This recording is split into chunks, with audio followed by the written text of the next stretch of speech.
Hi and welcome to episode 11 of The Real Women of Boxing, where women with working knowledge and experience of the fight game bring you the latest interviews, news and reviews.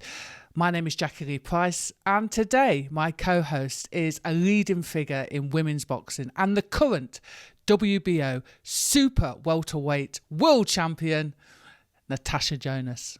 You all right, Tash? I'm good, thank you. Thanks for having me. It's good to see your face. I haven't actually seen you since you won your belt. God, it seems like a long time ago now, but like when the introductions get given, I don't think I'll ever tire of hearing that. Yeah, it's brilliant and well deserved. We'll get to you a little bit later, but here's some of the latest news. Amir Khan retires from boxing after a long, successful career in professional boxing.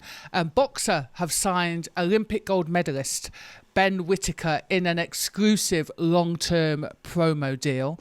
Rumours that AJ is staying with Sky, although he is signed to a lifelong deal with Matchroom, and Josh Taylor is no longer the undisputed super lightweight world champion as he vacates his WBA title after the controversial win over Jack Catterall.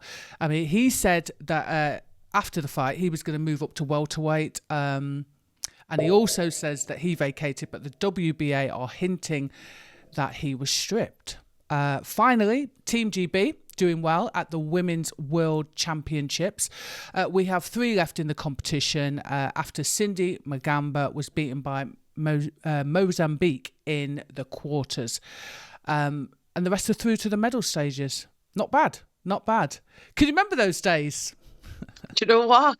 Like, I was with Fraser on Saturday night at the Ultimate Boxer tournament, and we were just talking about the squad, and obviously he was there for a very long time, and just, going over, like, don't get me wrong, it is so hard on them squads, but at the same time, you do have such a good time, and everyone's there, like, for one goal. So when you're there, you train hard, you work hard, and then, you just hope and pray that you're the one selected to go to them qualifiers. But it is a journey, and it's not the greatest journey for everybody, but for me and for Fraser, it was a good journey. It was a long, hard journey, but it was good to us.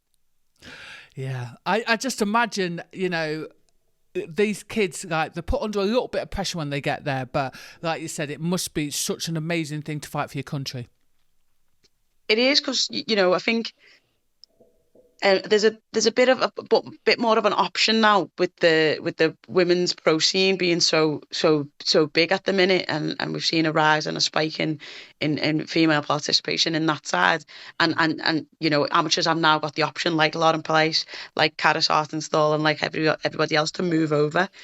But in the amateurs, I was at the schoolboys, and watching them get the first school, and and that's where the journey begins. You're like with your club, and then you when you get selected, and you go to them tri-nations, and then you start going with England, and you think, oh my, this is brilliant. You're not funded, you're not nothing, but you're going there out of pure love and dedication to your practice. So it is a good feeling, and that's where it grips you, because there's always something bigger and better at that stage to go on to, and it hooks you, and you think, right, now I've got the the national title. I want to win the like I said, the tri-nations, and when you do that, you're like, right, okay, then now I want to compete for England, and I want to go to the Europeans, and it just keeps on grabbing you. And every time you reach a target, or even if you don't, then you think, no, this is where I need to be, this is where I've got to get. And it obviously, you just move the goalpost every time, but that's what life's about, like having a dream and chasing it, and the journey to get there. And once you've reached one goal, then you've surpassed that now, so you're on to the next one, and you never stop. You should never stop chasing your dreams. 100%. Do you know what? The absolute joy in your face and your voice when you talk about it, I think that demonstrates when people say, why did I spend, and I'm guessing people have said it to you, why do you spend so much time in the amateurs? What is about the amateurs? Unless you're on GB, like, obviously you don't get paid. There's no sponsorship.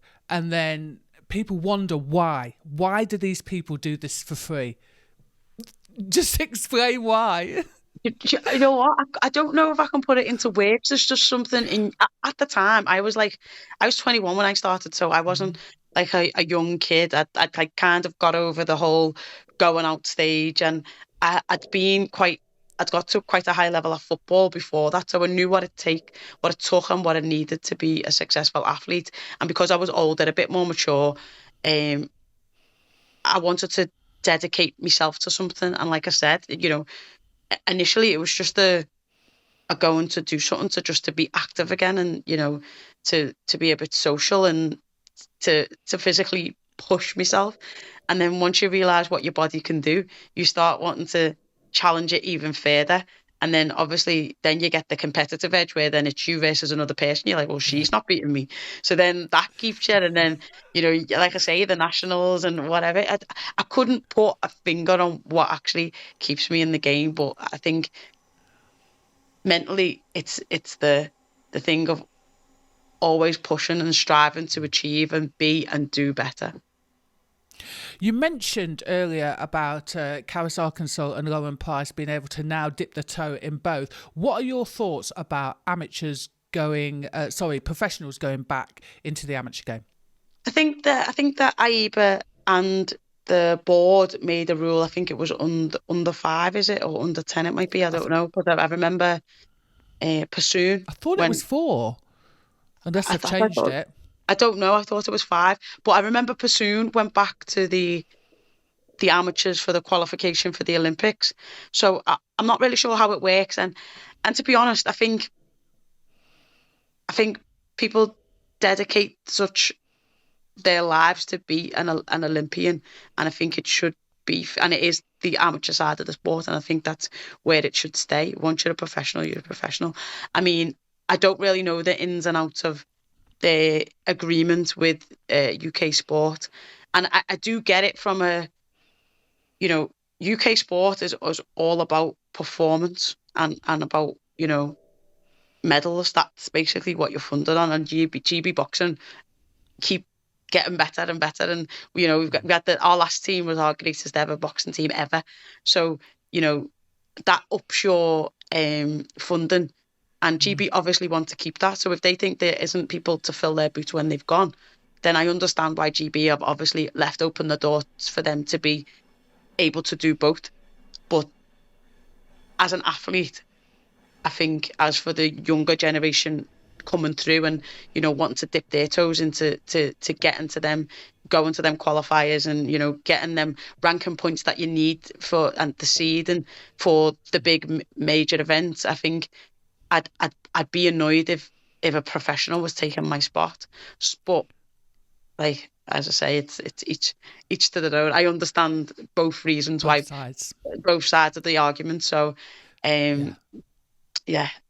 Yeah. It's funny because I did speak to Lauren and Karis about this, and I'm with you. I was actually quite honest and said, I honestly think that because there's not so much eyes on the amateur sport until the Olympics or the World Games, it feels a little bit unfair that someone sweeps in and takes the glory. However, I do understand something that they've explained, that, unless you're at the top level of the professional scene, there isn't that much, let's say, competitive fights.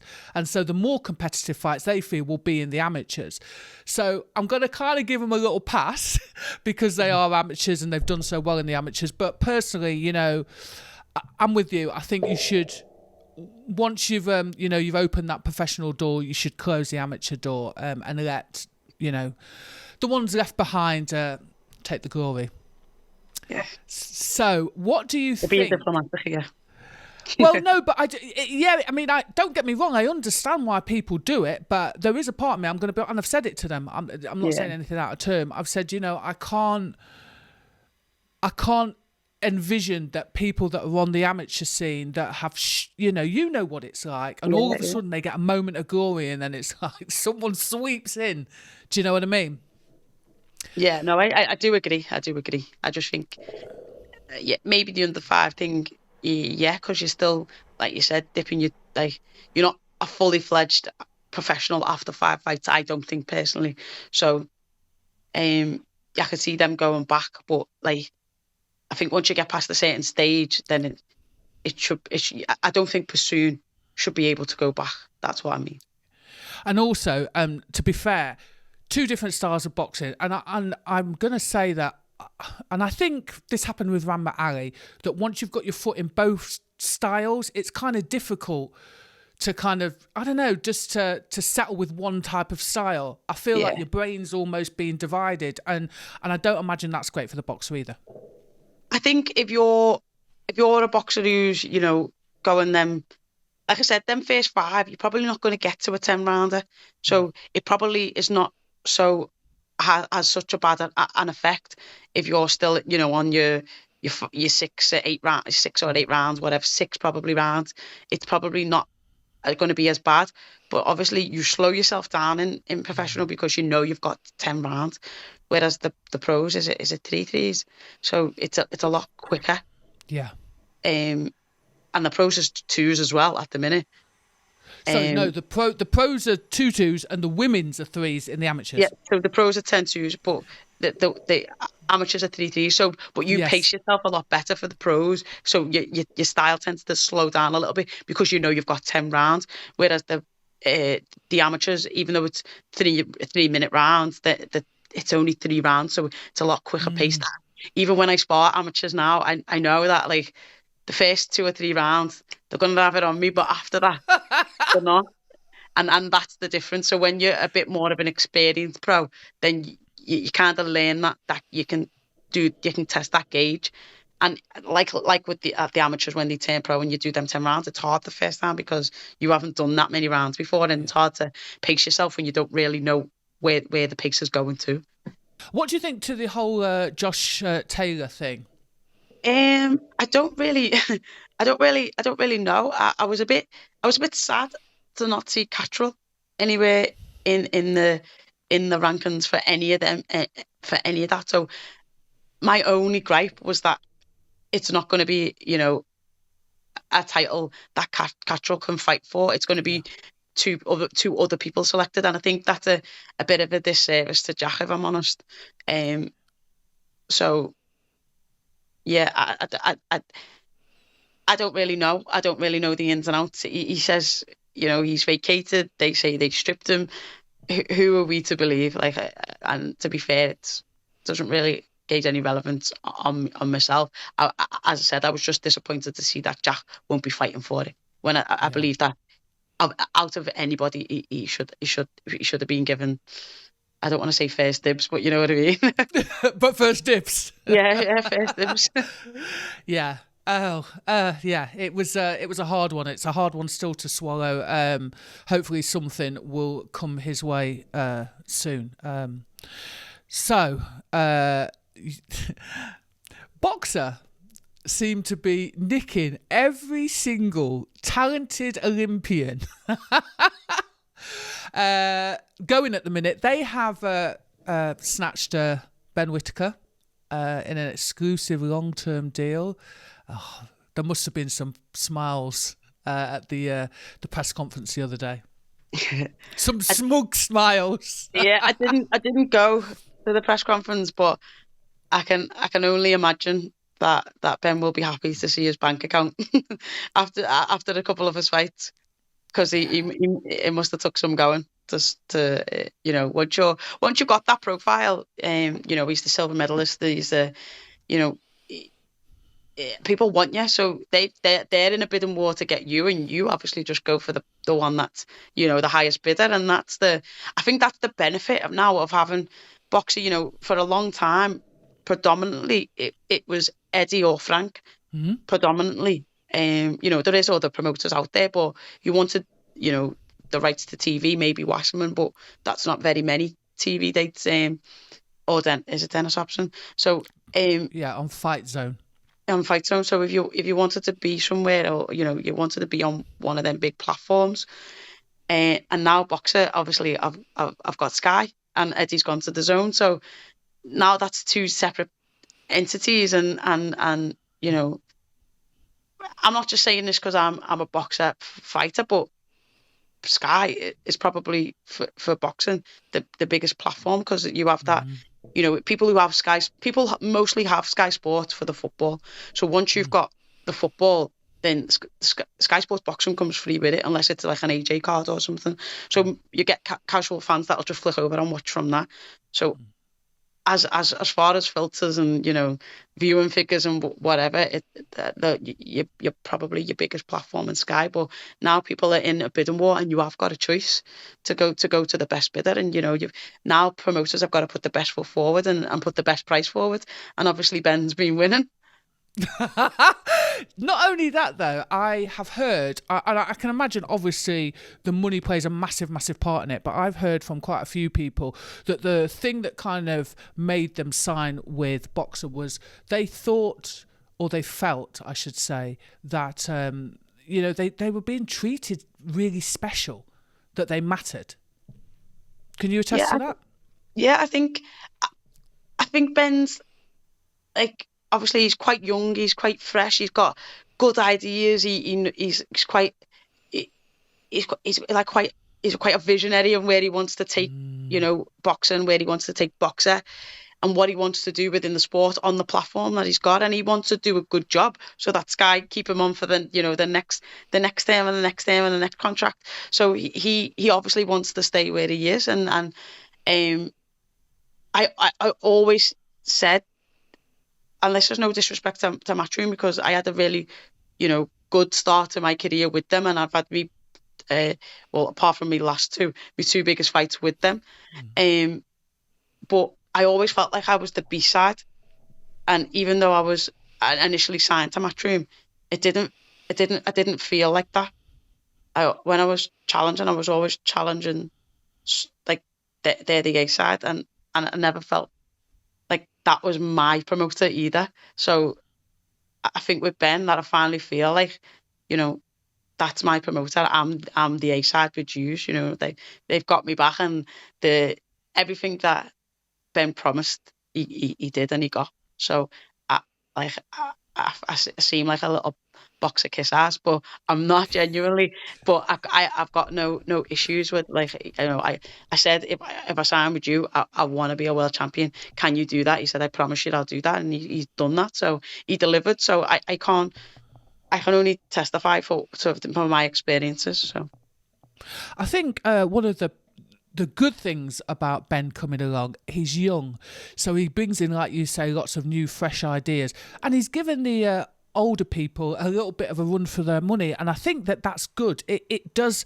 create a little bit of spice, and it gives all the boxers options as well. And maybe, you know, now the other two promoters might start sort of looking at Ben and saying, okay, what is it that he's doing that we need to be doing? Maybe. I think as far as, like, I think everyone goes through their peaks and troughs, and, you know, for, you know, Frank has had his peaks and his troughs, and, you know, I don't want to be disrespectful to him, but, you know, he had a little bit of a slide and then there was Eddie, and Eddie was this, you know, charismatic, you know, yeah, good talker, you know, and you know, and he had the platform of Sky to do that, and like everyone he was the new young lad in town that was signing everybody and made the fights happen, and so he had his peak, and I don't think Ben's anywhere near a peak of anything.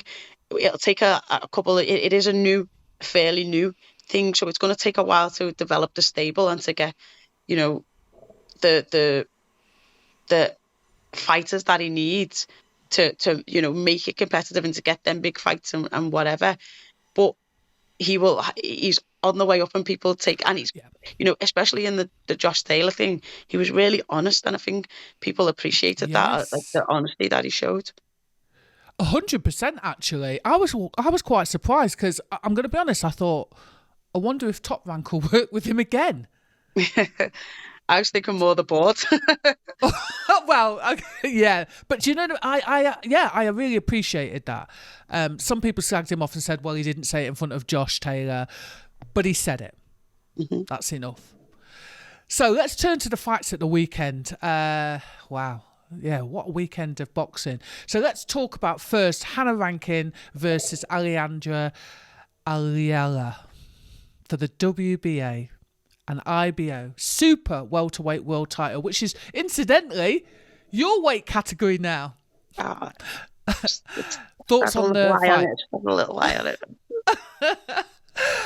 Thoughts on the fight? I thought it was a good fight. I think for the first bit of the fight, it was quite competitive. I think I had it 2-2 after 4. And then I think kind of grew into the fight and started to be quite dominant. And by round 8, she'd had it. And Ayala did seem to fade quite badly, and she seemed to not recover enough in every round, and was still seemed quite tired. Now I know she obviously was taken to hospital after the fight, and I hope she's okay. I hope she gets back to health and is able to get home to her family safely, because I don't think any boxer wants that. And people say it sometimes, and but I don't think any boxer wants that. So, but for Hannah, it was a good finish and a good performance. Yeah, I mean, I thought she was a little bit nervous in the first instant, Hannah, probably with the whole thing being at home in Scotland. She's headlining this big sort of bonanza for her, and I thought she was a little bit nervous because it was showing in a sort of timing and distance and stuff. But to be fair, listen, she turned the fight around. I thought Ayala was a bit of the aggressor for the first 5 rounds, but for some reason, like you said, she just seemed to fade out of nowhere. And I think it was the last round, wasn't it, where she was just sort of laid on the ropes. And I wondered if there was something else other than exhaustion going on. I mean, I didn't. Like I say, I was out and about at the time, so I didn't wasn't studying every round exactly. But for the first few rounds that I saw, it was quite close, and then it popped back on round 6, and Hannah looked like she was taking over, and then at the end, it just looked like she, because I hadn't seen what had gone on. It just looked like she was tired, but like you say, a little bit. I don't know what it was. It just looked tired, like she just didn't have the strength. But as a boxer, you just need to finish the fight if your opponent's not there. But thoughts go out to her though. She's apparently had surgery and she's in recovery, so that's great. Moving on to Katarina Fernandez versus Teresa Dovrakova. It's her first fight back after a defeat at the hands of Terry Harper. I'm going to say I don't think they showed it because I couldn't find it anywhere. Could you? No, to be honest, and I did look for it because I do actually follow Fernandez on social media, and she's like, you get to, I'm not saying that I know her, but you get to, you appreciate other people's fighting. You're like, good luck, hope you do well, and you're trying to find it, and no, I couldn't find it either. Yeah, but she did get the win. She has been quite inactive. She was telling me last weekend that she has gone through many camps and unfortunately fights haven't materialised, so it was good to see her, and it was good to see her in the UK as well. I've been there. I've been that girl.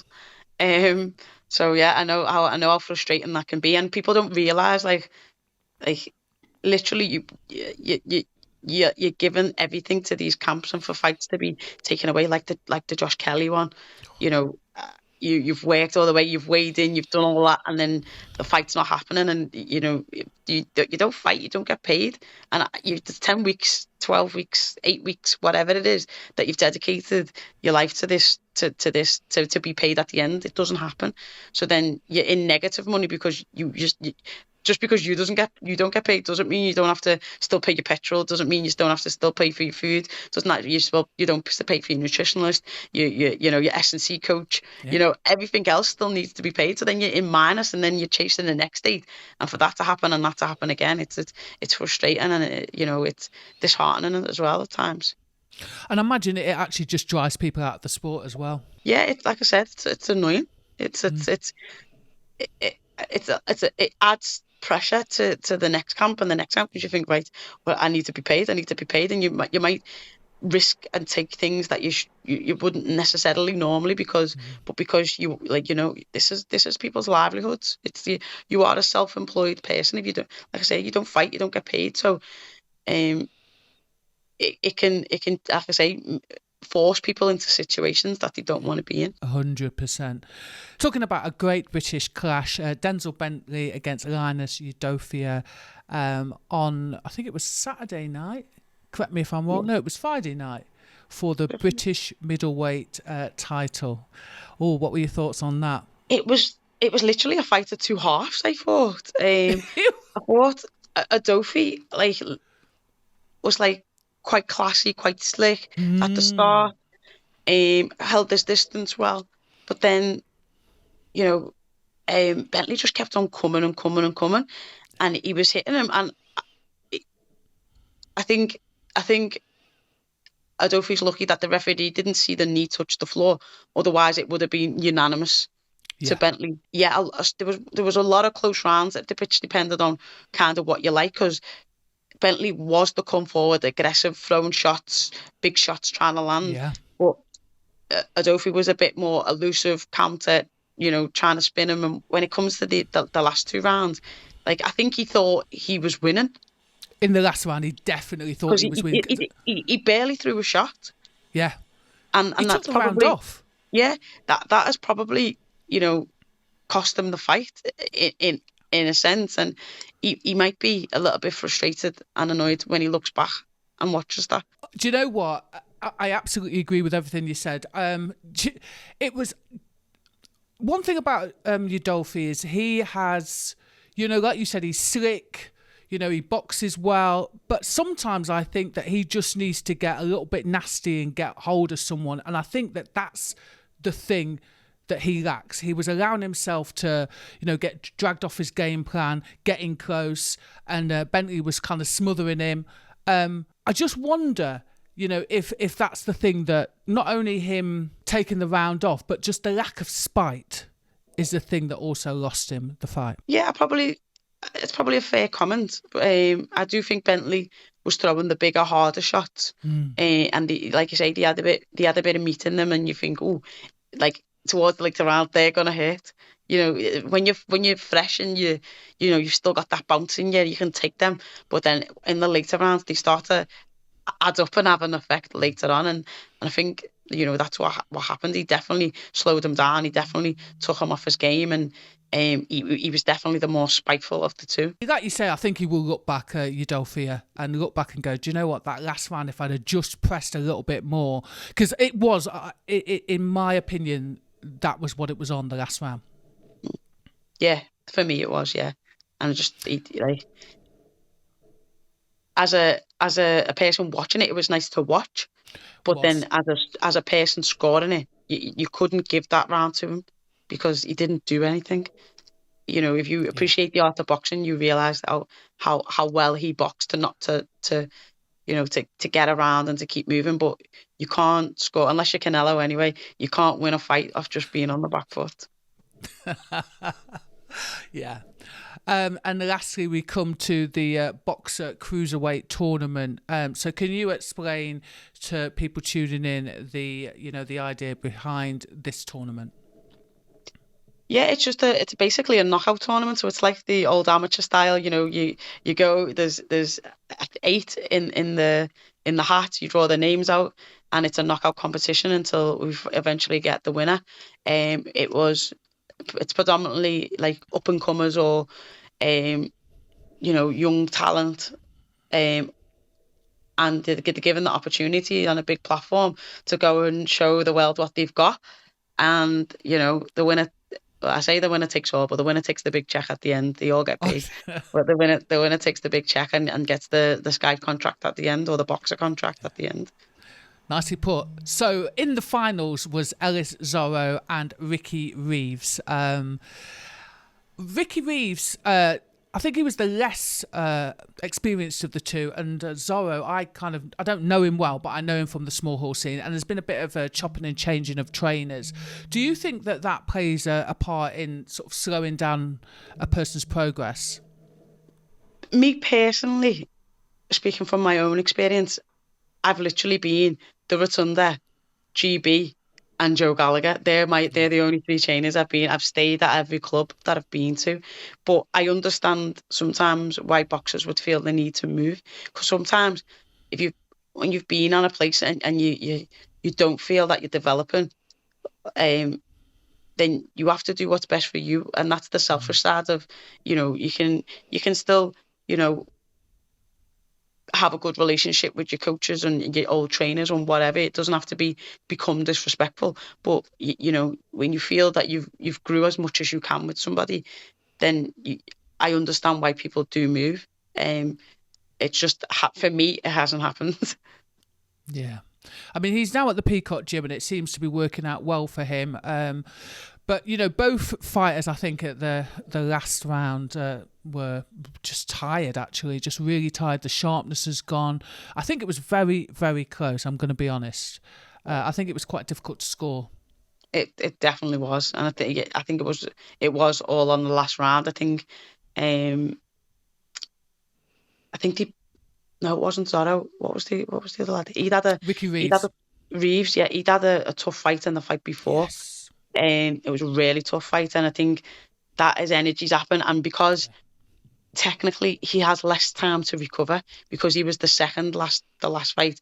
So then, like, the 15 minutes that you get, then your opponent had 15 minutes plus their time while you was in the ring. Do you know what I mean? So they've had that little bit extra more time to recover, and just it's hard to keep that happy medium of being cool enough that you're relaxing, that you're not tense, but then being warm enough to still go out and get back up from being cold to going back into the ring and to do an extra 3 rounds, like being in sparring and doing, like, like a, you in, now you two in, now you two in. And sometimes it's hard to get yourself going again when you've had that time out and you've had that rest, and getting used to someone new every 3 rounds. It's tough to do that. So, but that's the joy and the thing of the tournament, because basically you have to win.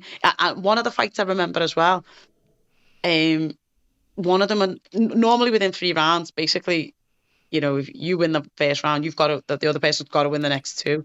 But one of them had knocked them down. Well, it might have been, and then the other person kind of won the other 2 rounds. So I was like, "Ooh, I wonder how that's going to work, because that's not really something that's happened before." Yeah. And then, so like, it's just mad. But the great part of all that is everyone is normally quite well balanced. So it's not like there's not like a vast difference in experience or level. So it's pretty even field. But then you've got to be, it's like them amateurs, you've got to be quick, you've got to be off the mark, because you need to get that good start. And if you can get them out early, then that means you have a longer rest. So it is a good tournament the way it's set out in that way. But in terms of, like you say, the 15-minute rest, I mean, you've boxed in competitions where you've had to box many, many times in a day. Just to explain what that's like, like you just said, to try and get yourself back up, I mean, obviously you didn't have 15 minutes in between fights, did you? But just explain to me what that's like. So there's only once I've ever boxed twice in one day, and that was in the ABAs. Yeah. So normally you'd box and have the night's rest. So the boxing's either in the afternoon or the evening, and you'll be on one of the sessions, and then you'll box, again the next day, or the next day, whatever, however the tournament works out. But in the ABAs once, I boxed basically in the morning, and then had to box again in the afternoon, and that was the only time I've ever boxed twice in one day. And when your adrenaline's pumping and stuff, you're fine, because you don't feel anything. But after that first fight, and you've had your hands raised, and you think, right, okay, I'm okay, and you get out and you think, oh, my neck's a little bit, she caught me there, my neck's a little bit stiff. And then it's coming up to your fight, and you're like, oh, I can feel this, oh, my arms are a bit twingy. And you can just, you feel every ache and pain, because that adrenaline eventually wears off. So then you start to feel all the aches and pains, and your muscles tightened a bit, and you're thinking, oh God, I've got to get back in. Oof. And then you've got a stitch, and you're like, oh. So yeah, you just got to be. Your adrenaline's just there as well on the floor. Yeah, it's mad, because there's not many things that, like, some people, I know sometimes in some of the fights I've had, you can have like an energy gel, but that energy gel only works for a certain amount of time, and it's not suggested that you have another one and another one and another one. It's like a bit of an energy, be like a carb load and energy boost thing. So it'd be hard to know when to take it. You'd have to balance that. You'd have to work But quite it's still not scientific. going to combat against the aches and pains that you No, received in the last not enough combat fight. that. You just have to hope the adrenaline kicks in for that. But yeah, it'd be a funny one to try and work out nutritional wise how you would combat all that, and get and even going back to the room and hydrate, and you don't you want, you're not definitely not going to be eating, but you still want to be taking on fluids, but then you don't want to be taking on where you feel Too bloated and much. doing too much. So yeah, it'd be interesting to see how that would work that way. Yeah, and he dedicated his winnings. Zorro, I should say, won the fight, and he dedicated his winnings to his daughter. Apparently, she needs some hospital treatment, so that was really touching. Yeah, I think he was a favourite to win as well, and as was Corey Gibbs in the last one. So yeah, it's yeah, it was coming a bit of a thing. Yeah, it's good competition, to be fair. I think it's brilliant for all them up and comers. Yeah. Like I say, and so a lot of the lads had never been on a TV production. That kind of setup and stage before. So just to walk out on the big lights and the big nights, and your family can watch it on telly. They can come and watch it. It is special, and that's what everyone. That's the stereotypical razzmatazz of the pro game. That's the show. That's the entertainment. That's the good part of it. And obviously you got to do it on a platform like Sky. So it is a big moment. And even if they do lose, they have mentally now been to that place. Do you know what I'm saying? So they're able then to probably prepare for that. When the opportunity arises again.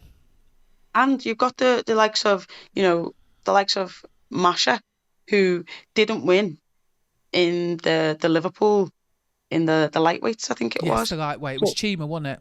Yeah, so he didn't win.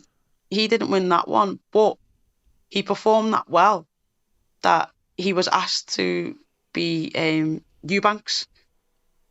So even though you can still be in fight, not win that tournament, but people see you as like this will be a good fight between our up and comer. So you can still get the opportunity to have other opportunities within boxing on the big stage. So he boxed Harlem Eubank, is it? He boxed him on the Wasserman show on Friday. Show. So, yeah. He got did knocked get out, stopped, though, didn't he? Yeah. So, but he still got that opportunity, and 100%. Sorry, I just cut you off. Sorry. No, that was right. That was all I was saying. I didn't have anything else to say. Oh, okay, so I've got to talk about you now. So you have had such a great success over the last couple of years. You're doing punditry now, which is brilliant. You did some sort of campaign for Liverpool Stand Up for Racism. What was that about? Liverpool Against Racism. Basically, it's like a follow-on movement from the initiative from the Black Lives Matter campaign, and just as a city, coming together and standing up against the inequalities that we have throughout, whether that's in politics, whether that's in the workplace, whatever it is, and wherever it is, whether that's in sport, whatever it is, and just coming together to talk about experiences and get young people involved in having that open conversation that it's difficult and it's uncomfortable sometimes, but it's the one that needs having the most. How important is it for you now to use your platform in this way, to talk about, like you say, racism? It's a difficult subject. Every time we talk about it, I start rolling. But yeah, how brilliant is that for you to be involved in things like this? I think what always amazes me is that I always come out with something, because a lot of the time we as adults just presume we know what experience the kids have, and what they go through and how it is for them. We presume we know, and we guess that we know, but really and truly we don't know until we have them conversations. And it was nice to be there and sit with young people and for them to share their experiences, because a lot has changed that, they still have negative experiences, but it's a lot different from the experience that maybe I had growing up. And, you can't help but have them fears or whatever it is from your experience that you've had. You can only go off what you know. So then to hear them and them to share theirs, it's like a little bit refreshing to think, okay, so we have progressed or we haven't progressed in this bit, and making a coming together to just move forward. And how do we do that as a city? How do we do that? And how important do you think it is for young adults to see a reflection of themselves when they're talking about racism? Because I feel like sometimes the people that suffer from racism are not even allowed to talk about racism. Do you know what I'm saying? I think sometimes it is a difficult and it is difficult and uncomfortable, because not everybody, it's not an experience had by everybody, and you can only empathize if it hasn't happened to you. But sometimes that's not always the case, because it hasn't happened to you. Like, it's hard to comprehend that does happen. Absolutely. So, like, yeah, I explained it once as this is probably the worst, like, I don't know, euphemism, is that the word? I don't know. But I explained it as like, if I go to a fairground ride, or I go to, a fun fair, whatever, and I look at the rides and it says you have to be above this height, you have to not be pregnant, you have to, have to be this weight or whatever, and every ride says the same sign. After the first two rides, I'm probably not going to read the sign anymore, because I know that it's not going to affect me. So I won't read the rides, and I don't notice, because I'm going to be able to get on anyway.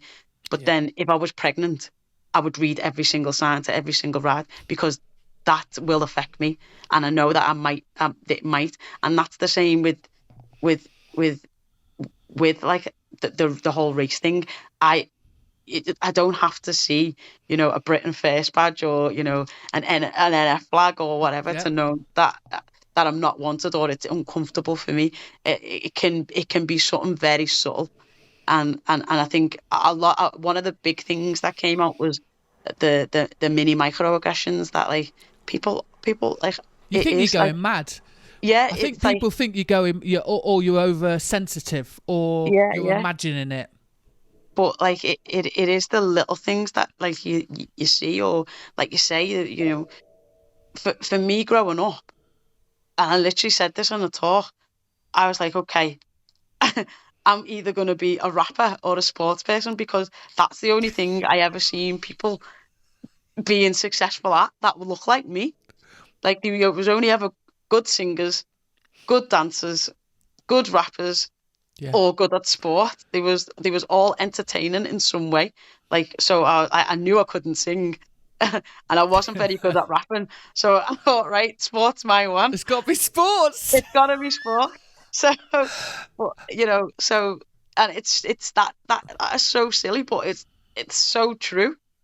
Like, and I think now, like there was young people there that was saying, I could only ever name Nelson Mandela, Kofi Annan, and they're the only two I could probably name in my, like, growing up. Obviously there's been Barack Obama and whoever now, but as growing up, they're the only two black politicians that I know. But there's been a lot more since then that people can now, they can say, oh, well, I can aspire to be like that, but I didn't, because I didn't see that. So it people don't realize how big the visual is, because Absolutely. it was only since 2012 that women's boxing was massive. And when I say massive, but I wouldn't say massive, but it grew, and that was because it was on the BBC. It was the first time it was saw. It was in the Olympics. It was worldwide. Everybody's seen it. Everybody's seen it at its greatest level. So people were like, oh, I see other females doing that sport. I think I could do that. I want to do that. Absolutely. And that's the key. Now people watch The Zone. They see Katie and Serrano. They watch me, Savannah, and whoever on Boxer. They watch, Lisa or whoever on Probellum or on, whatever show. And they say, I want to be like her. I'm going to turn pro, because they see it. and that's the Absolutely. importance of being able to see people be successful at other things. You have to have a visual representation of, everyone that lives on this planet. And it's funny because I was having a discussion with somebody and they were saying, that it's too woke now, that you have to have, one black, one white, one gay, one this, one that. And I'm like, well, just imagine, if you went into a situation and you were literally the only white person. Now, I don't agree with people should get something, just for the sake of it. I think they have to get a job on merit. But are you telling me, that we don't have other qualities other than entertainment?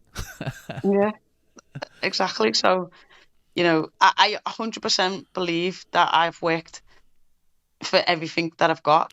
I've also took my opportunities when they came, and I've been nice to people along the way, and it can get you far. So, and their experience that I didn't go. I've been to university a couple of times where I haven't finished, but I haven't done the same route as a lot of people that are on that Sky broadcast team, or that work for Boxer or whatever. But I've ended up in the same place. And Exactly. if you and I'm not saying, oh, if you work hard you can get there, but when your opportunities come, and when your be yourself, and take them opportunities. If it doesn't work, it doesn't work. But what if it does? Hard work is a massive part of it. And I think that if you're talented and you stick at it long enough, it will come to fruition. I just think it takes certain people longer than others. Do you know what I'm saying? And everyone measures success.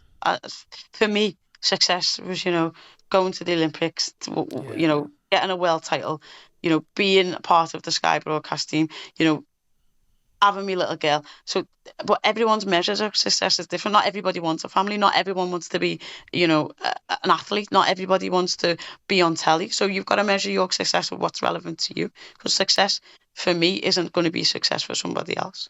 Yeah, true. But talking about other, strings to your bow, modelling for Liverpool Football Club. Oh my gosh. I saw the picture of you I've come a long way. I tell you what though, I saw the picture of you and Kenny Dalglish.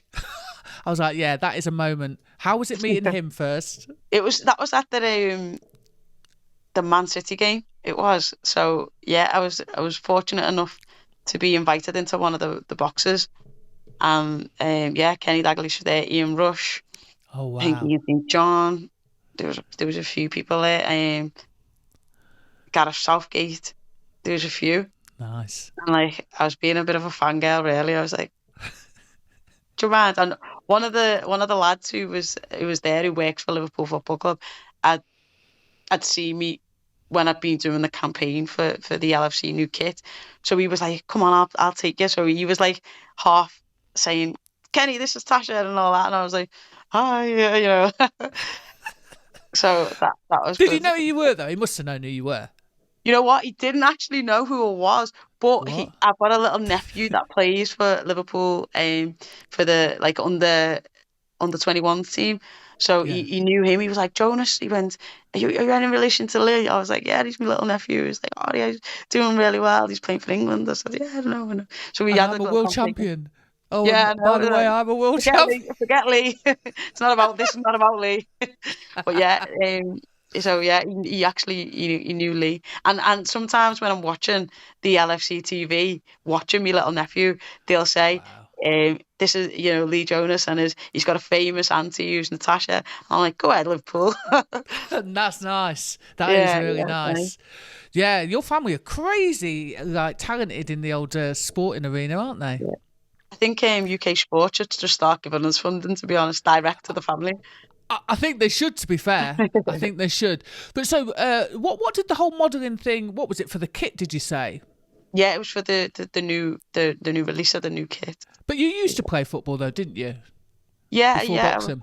I used to play for Liverpool as well, support Liverpool. So it was nice to be a part of that. Get to see some of the team, be involved in the day. And yeah, it was just like I say. I mean, don't get me wrong. I'm not that pose type of girl. You might not think that from looking at my Instagram, but I'm definitely not.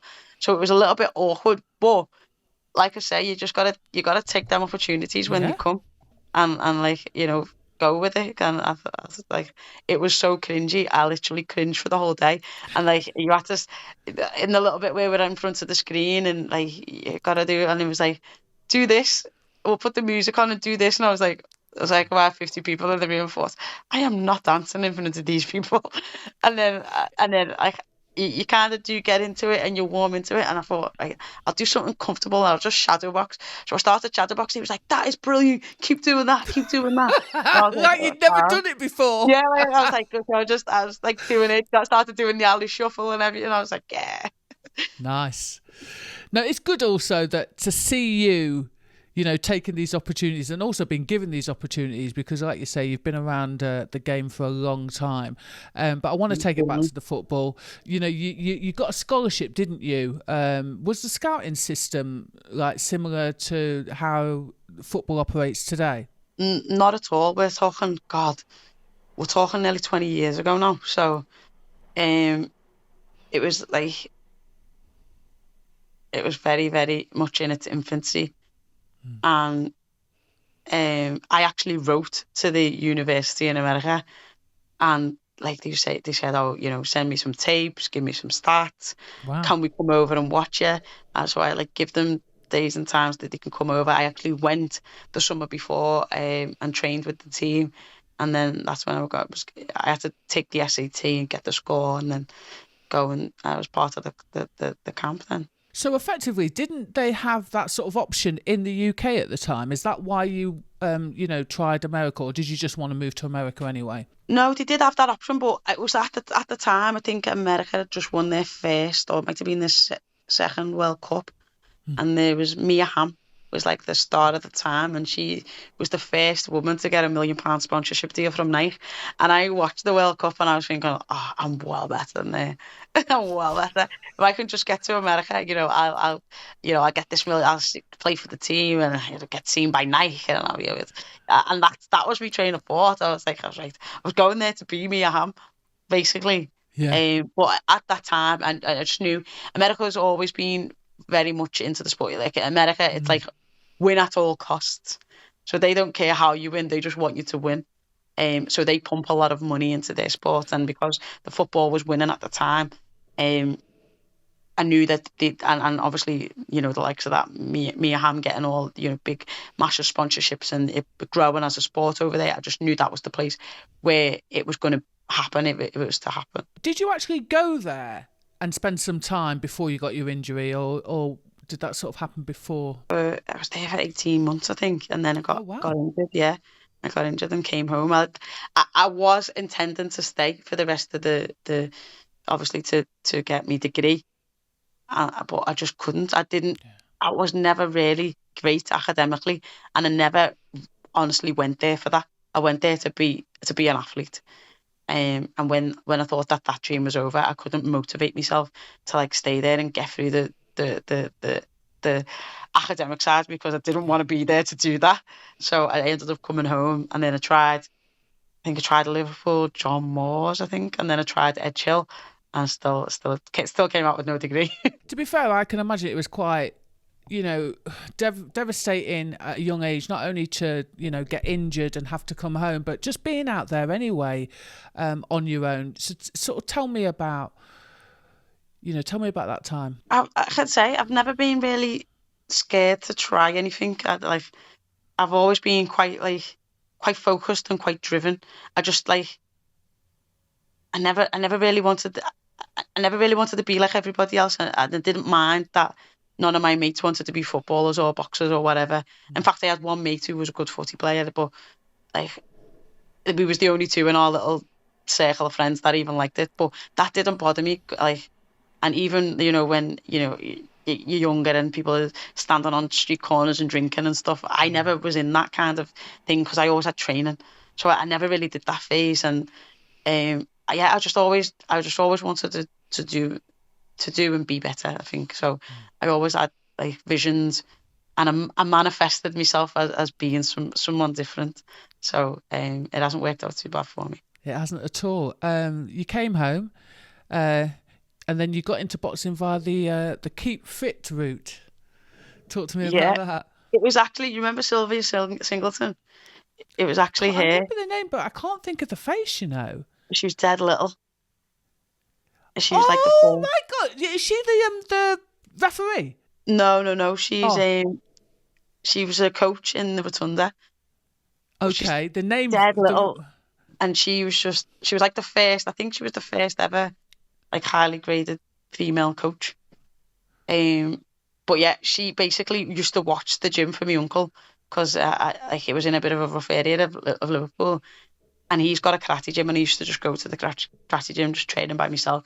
And she was like, I used to knock over, and she bugged me and bugged me and bugged me to go. And in the end, I was like, oh my God, I'm gonna go, just shut it up. And the next time she said, why, like, are you coming back? I'll be like, no, I didn't like it. And God, that was 17 years ago now. well, you're not 20, and that's quite an old age. Even Yeah, 21. When even the 21 when we won my first serious. ABA. Yeah, when I won my first ABA, it was on my birthday and I was 21. Oh wow.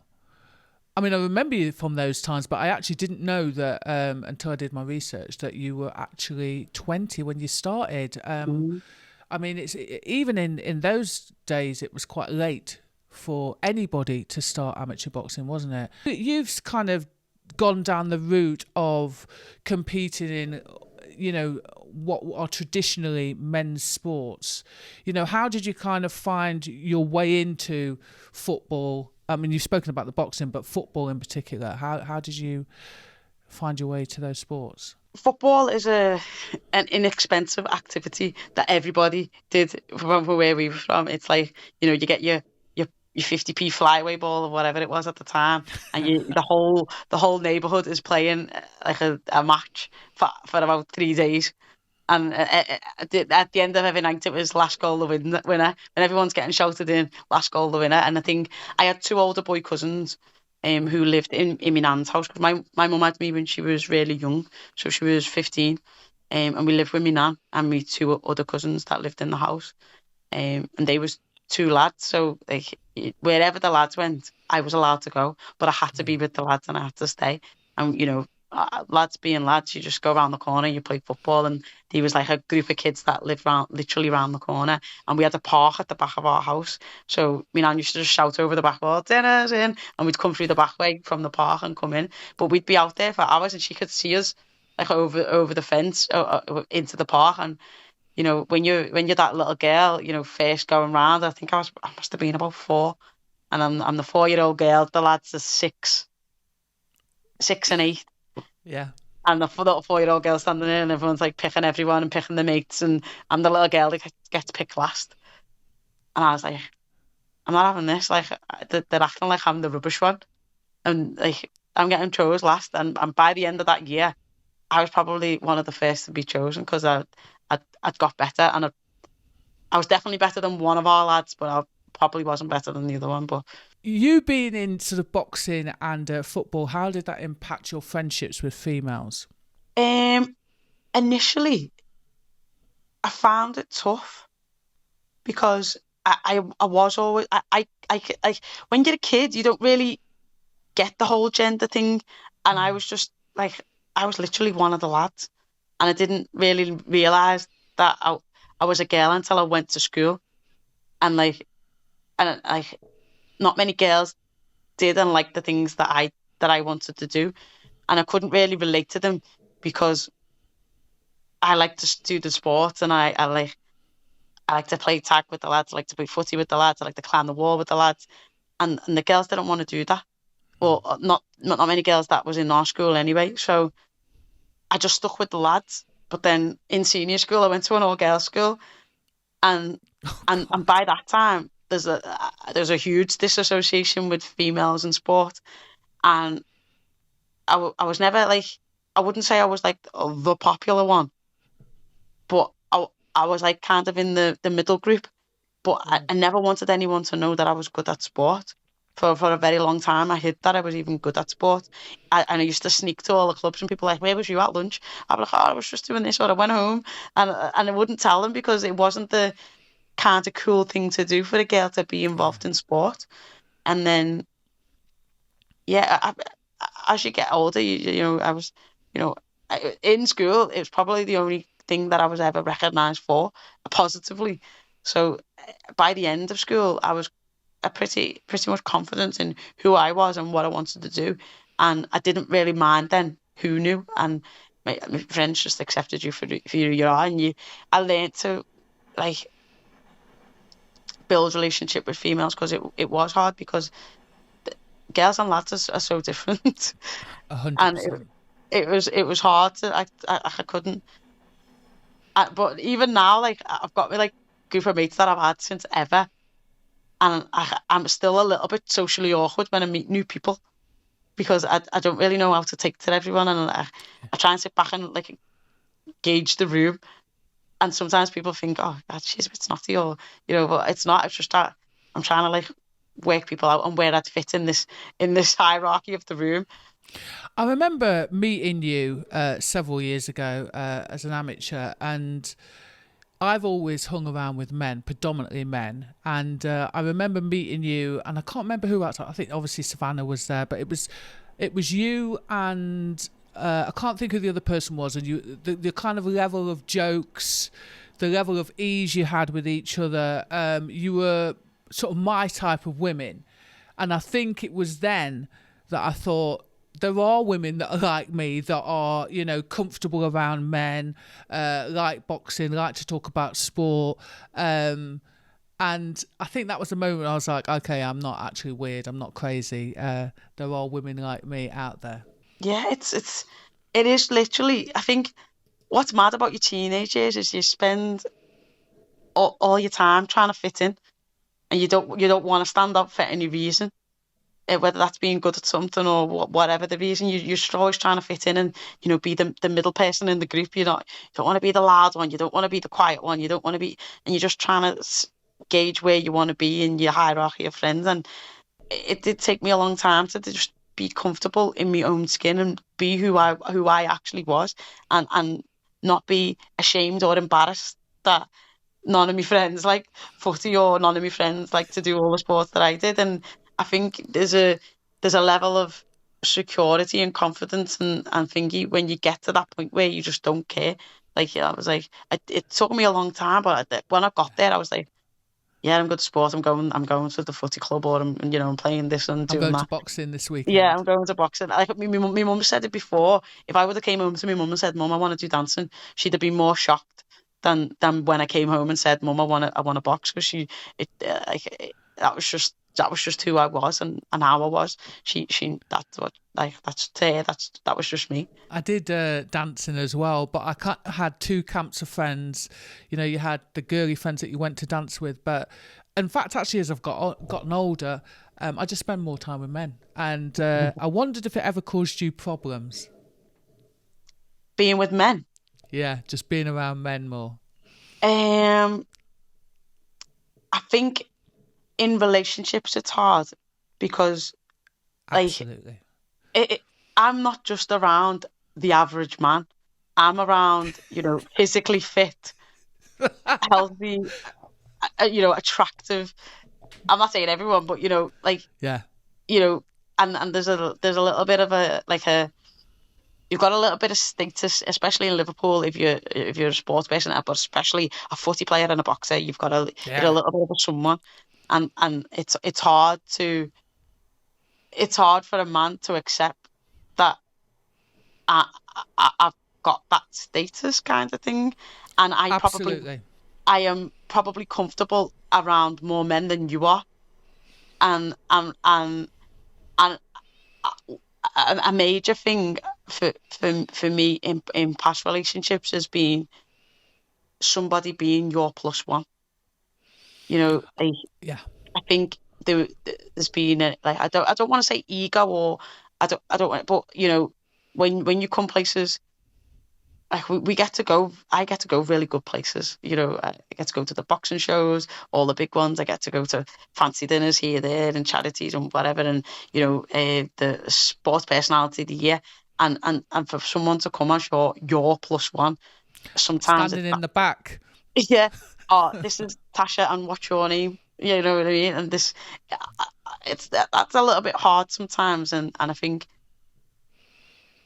It takes a special kind of man, doesn't it, to swallow You've that? got to be very confident within yourself to be able to accept that. And this is you know this is the lads that I train with. We can when you go with them in GB, they used to do these like especially in the big tournaments, and they'd let your family come for the day, or and like your partners can come in, and your partners walking around seeing all these lads with the tops off, and all your Anthony Joshuas and your Anthony Gogos, and it's like, hang on a minute, hang on a minute, So And the thing is, you're not even looking at that no, when you're there, are I you? don't look at them like that. So it's like, and all my mates are like, oh my God, I can't believe I can't believe Joshua. I can't believe you speak to him. I can't believe this one. I can't believe he was like, did he take the tops off when you can't believe you trained with this one? And I'm like, oh, like I don't mean that disrespectful to anyone that I've trained with. No, but they're brothers. I'm like, yeah, they're my mates. Like, they're like, oh, don't you fancy this one? I'm like, no, he's my mate. No. Like, I just don't see them like that.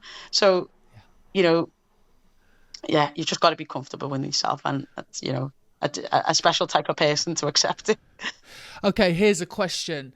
Have any of your partners purposefully, when you've been, at an event or something, try to sort of put you down, especially when you're at the sort of pinnacle of success? No, I wouldn't say not an event or anything, but you, as an athlete, you are so selfish. Like, and everyone thinks selfish is a bad thing, but it is all about you. And like, you've got to be about you. Because you're the most important thing in this pyramid that's going to make you successful. Nobody else can make you successful except you. And the world does revolve around you. And so I wouldn't say any partners made like in events made it hard, but it's hard to be in a relationship with someone who's not an athlete. And I only want to see you when I've got time.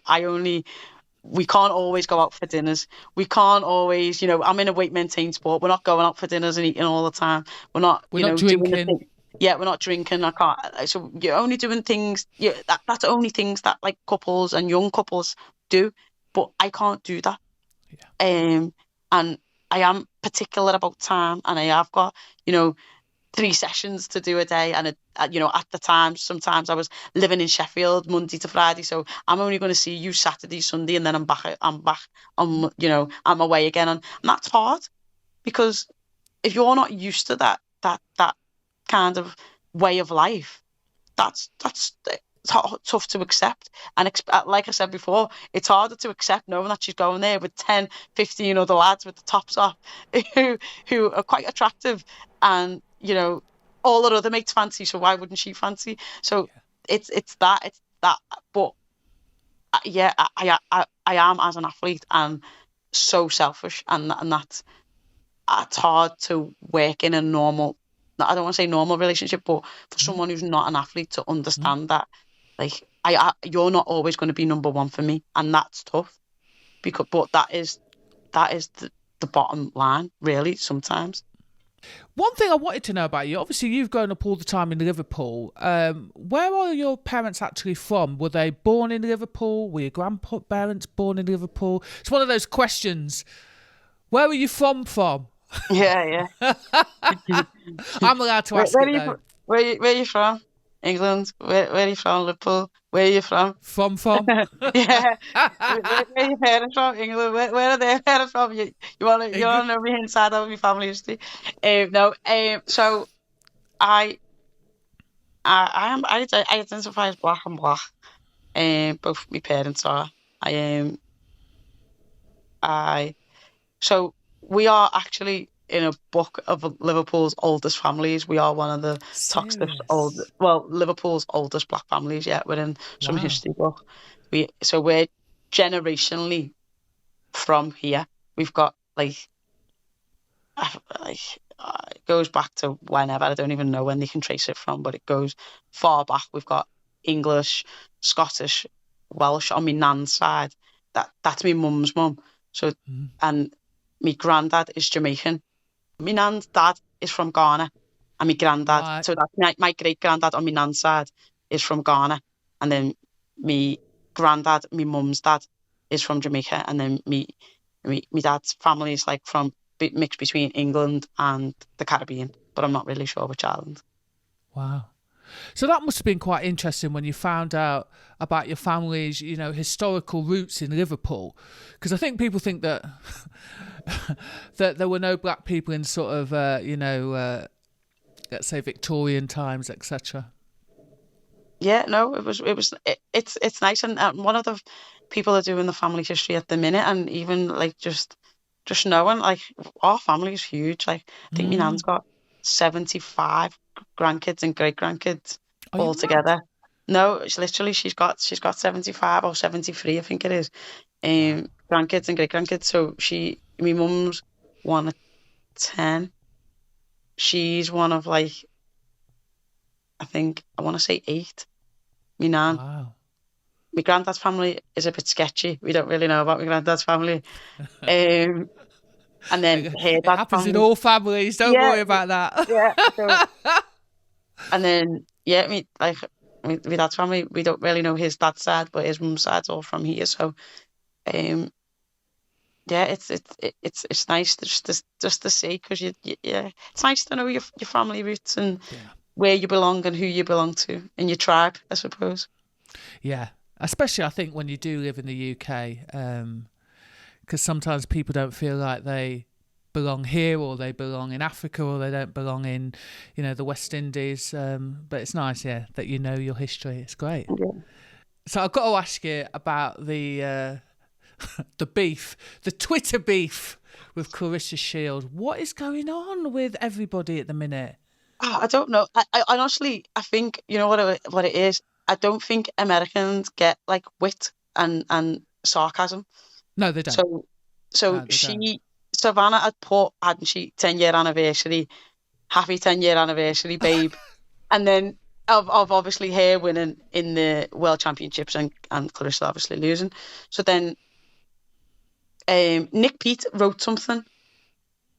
That's fight talk. That was his tweet. So I commented on Nick Pete saying Savannah woke up and chose violence. So then Clarissa has tagged me saying a picture of her with her 2 gold medals in the 2012 and 2016, saying I've achieved more than both you two put together. I've done more for women's boxing. You need to tread carefully if you want to come down. I was like, you want to come back talking to? I'm a scouser. Yeah, like, you want to come back down to 154? Be my guest. Like, come back down.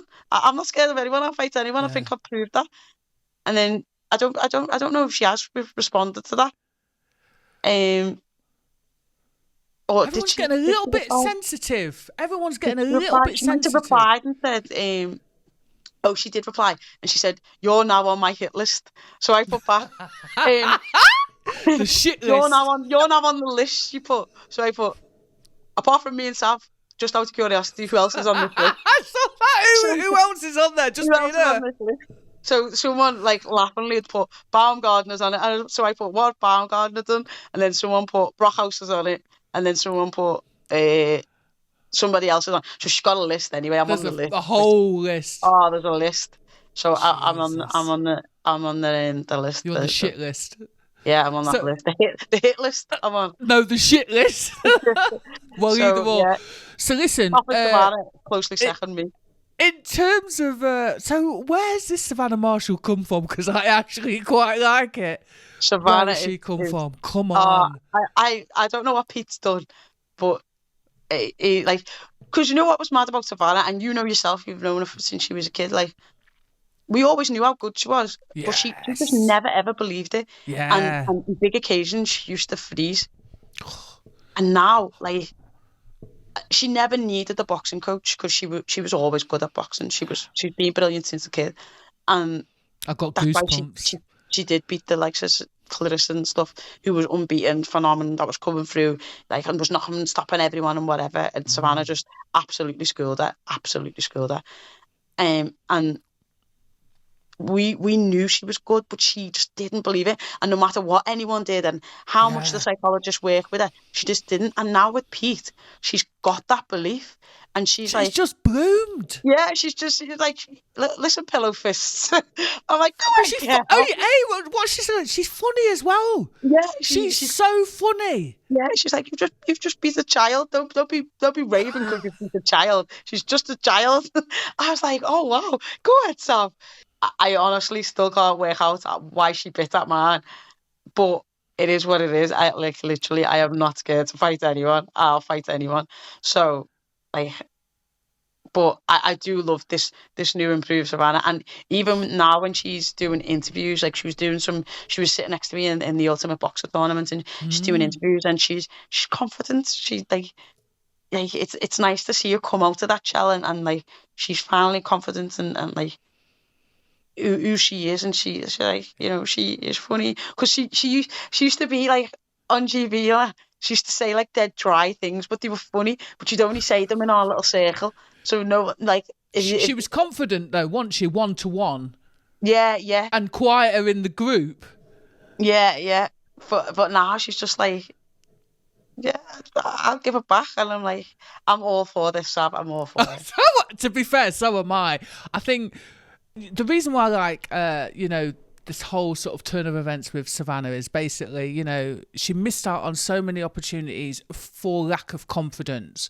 And, now her sort of confidence is blooming, and it's kind of matching the talent, isn't it? Yeah, no, it does, and she should have always be like we always used to say, and no one on the squad would deny that. You say if Sav had Nikki Adams' confidence, she'd be unbeatable, because Nikki's, like you say, the confidence to match her ability. With Sav, it was always like she just didn't believe in herself, and sometimes, like you said, that'd show in her performance, and she just never thought she was quite good enough, and she, because of that, she never quite got the medals or whatever. But then now she's like, yep, I'm Sav, I'm this, I hit hard, I can punch, I can box, I can fight. But she could always hit hard. Yeah, she could. Listen, I remember, obviously on GB we used to spar a lot, and I remember like taking my head guard off after a sparring session with Sav, and my whole head was pulsating. And I could feel every like muscle and like vein in my face, in my head. Just, I was thinking, wow, like she's literally the hardest punching female I've ever been hit by a million miles. And Brilliant. Even she's punched me harder than some of the lads I've sparred with. And I've got to be careful saying that, because I said in an interview once, Savannah's the hardest person I've ever been hit by. And Liam Smith went, feel highly disrespected because we've sparred. And I was like, oh, Liam, it's not like that. You wouldn't hit me hard anyway. So as it gets in the ring and smash. Yeah, she's the hardest punching female I've ever been hit by. And I think, even the likes of, Anthony Fowler and stuff that have sparred with her, has said, like, she can punch. She can whack. Before you get to Clarissa Shields, is the fight with Hannah Rankin going to happen? I was speaking to Ben today, and I will have an outcome either way within the next few weeks. He is 100% behind it. And to be fair, I think Hannah really wants it as well. I think Dennis wants it. I think it's a fight she believes she can win. Obviously, I believe I can win. England versus Scotland, a big occasion, another British, all British bout. And I think, it'll be the making of someone, a big opportunity for both of us, and we're gonna wear our hearts on our sleeves and produce a matching performance. Why not? Why wouldn't you not take it? And now having that belt, which is what I've wanted all along, gives people that carrot to be like, well, it was hard to say, come and fight me. I haven't got a belt. I haven't got nothing, but come and fight me because I want your ranking place. I've got a belt People are like, not really, because she's a lot of risk and got nothing for a reward for me. But now I've got a belt. People are like, okay, she's got a belt. That's a reward. I'll take that opportunity. And that's what it was all about. That's what getting the belt was all about. And I've heard that you wouldn't mind another crack at Katie Taylor. Can you clarify? Is that something you said. Yeah, I think I said it. I said it quite a while ago, but I don't know why it's resurfacing. And I think Joe loves to throw the fishing line out to get a few catches, and put it out on social media today. Like, who would you like to see a fight? And I'm waiting for the Clarissa response for that, because Clarissa was one of the pictures. So yeah, I like I said, like, we're in the sport. We're probably, both myself and Katie are on limited time. We're probably not going to be around forever, for a lot longer. We are like the end of our, closer to the end of our career than we are the middle or the start. So, and you want them legacy fights. You want them fights that is going to leave something behind in the sport when you go. I'll always have a world title now. I can always say I was a world champion. Okay, that's that one ticked off. But to be undisputed, to fight the pound for pound world number one, to do all them things, they're not just, that's a lot more than just saying I'm a world champion. That's a legacy. That's leaving your name forever engraved in greatness. So when you think about the people that can do that, Serrano in the weights that I'm in, Savannah, Clarissa, McCaskill, Cameron. So they're the ones that, like, I would love to target. I'd love to target one of them. Can we clarify? You were offered a rematch with Katie Taylor before. I want to give you an opportunity to talk about, firstly, did you turn it down? And if so, why? I've got to be careful what I say here for legal reasons. So I was offered, I had a fight for the Katie contract. I had a 2-fight deal. So it was the Katie fight, and if you lost, which I did, it was a comeback fight. If you would have won, it was a rematch. So obviously I lost, so I had a comeback fight with Matchroom. That was supposed to happen in the August, and the fight camp, it didn't happen.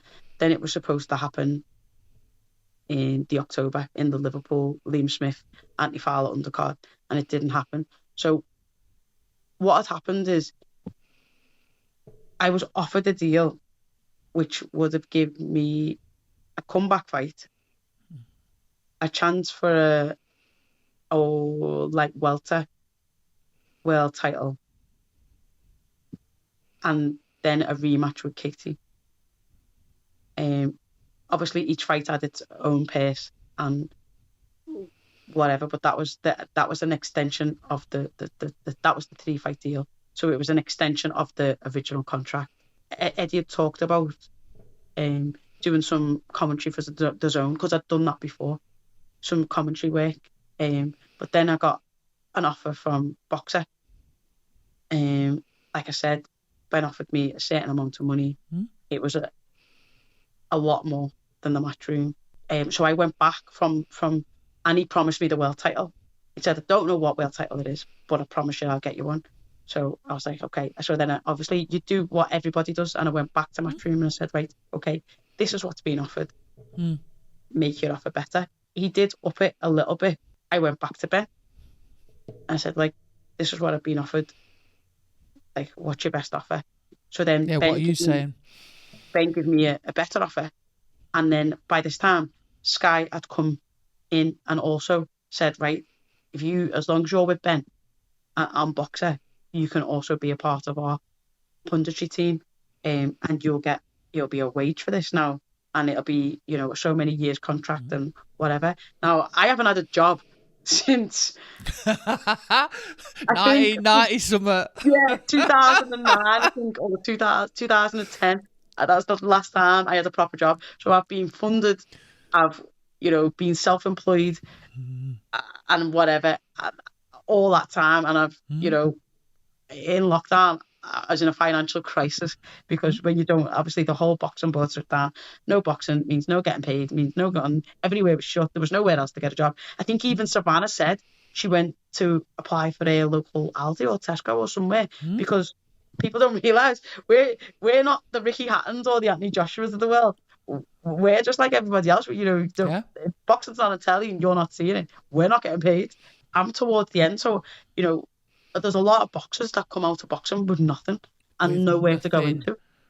because, you know, they haven't had that the opportunity to go into them type of roles, or, you know, whatever. So I thought that for me is a good exit plan, and it gives me security and comfort of knowing that. And then plus, Ben's offer was double, almost what the Matchroom offer was. So I finally went back to Matchroom again for the last time and said, right, this is the offer that I've got. I think, if I'm honest, Matchroom thought that the Taylor fight was enough to keep me. The opportunity to be able to fight Taylor would be enough to keep me. But, you know, the bigger picture was, you know, I can still box, I can still get that title, and it might take me even longer to get the Taylor fight because you have to be put in a mandatory position and whatever. But I can still technically get the Taylor fight. And now I've got the security of a job, plus what Ben's paying and Boxer's paying is a lot more than what Matchroom was ever putting on the table. So why would I not take that offer? And as a business person, why wouldn't you? It's interesting because you seem to have got a lot of backlash. I was reading a little bit on social media about it. And wasn't that the same thing that Serrano did? She turned down a fight with Taylor only to come back and then fight her last month for $1 million. Is it not the same? I don't know, but I did get a bit of backlash for it. But I social media is one of them things. It's brilliant when it's like, you know, when you can have a laugh, like the weekend when we had that like little spat for two and four, and it's brilliant when, you know, it's very good when it's good, but it can also be horrid, and it's like a breeding ground for negativity and whatever. But I am quite lucky in the sense that a lot of the people that I interact with on my social media are quite positive and want to see you do well. I don't really get that many trolls or, you know, that many, but I did get a few because of that. Like, comfortable to be like, I don't care what you think. I do not care. Like, I'm making the best decisions, and I think I put that. I make the best decisions for me, my daughter, my family, and my career. So what you think doesn't. You're not paying my bills. You're not looking after my daughter. You're not there. You know what I mean? You don't do any of them things. I do that. I provide for myself, my family, my daughter. So what you think is best for me doesn't enter the equation of what I do, because and that in itself is a level of maturity kind of thing where, like, I wouldn't always a level of confidence and maturity. It's like, I don't care what you think. I don't care. I honestly couldn't care less. I'm not just saying this because I know you. I feel a little bit like some of the comments that you and Joe get, they seem to be loaded from, it feels like it's someone you know. That's, I'm going to be honest, someone who's got a vendetta. Yeah, like, I don't know. And to be honest, like I said, like, I honestly don't care anymore. It took a long time to get to that. I remember in the Olympics sitting there and like, oh, you're brilliant, you're rubbish, you're crap. And I'd be like scrolling back and be like, who said them these? And you'd concentrate on them, and you'd like, you'd hate yourself and you'd hate them, and you'd try and reply, you'd get into it. Like, and now I'm just like, that's what Whatever. You think, that's fine. But like, you don't have anything on my life except when I read your comments on here, and you're easily muted. I don't even give people the satisfaction of blocking them. I just mute them, so I never have to see a comment again. Just to tell people who are tuning in, coming up this week, we've got Raven Chapman, who makes her Queensberry debut at York Hall on Friday the 20th. On Saturday the 21st, we've got Chantel Cameron versus Victoria Bustos, and Ellie Scottney versus Maria Roman. That will be for her defence for her WBA Intercontinental Super Bantamweight title. And lastly, Joshua Bawatsi versus Craig Richards. And that'll be on at the O2. It has been an absolute pleasure, as always. And it's been great to learn a little bit more about you, Tash. Thanks ever so much for giving us your time. No problem. Thanks for having me. Thanks for supporting me. And thanks for being positive.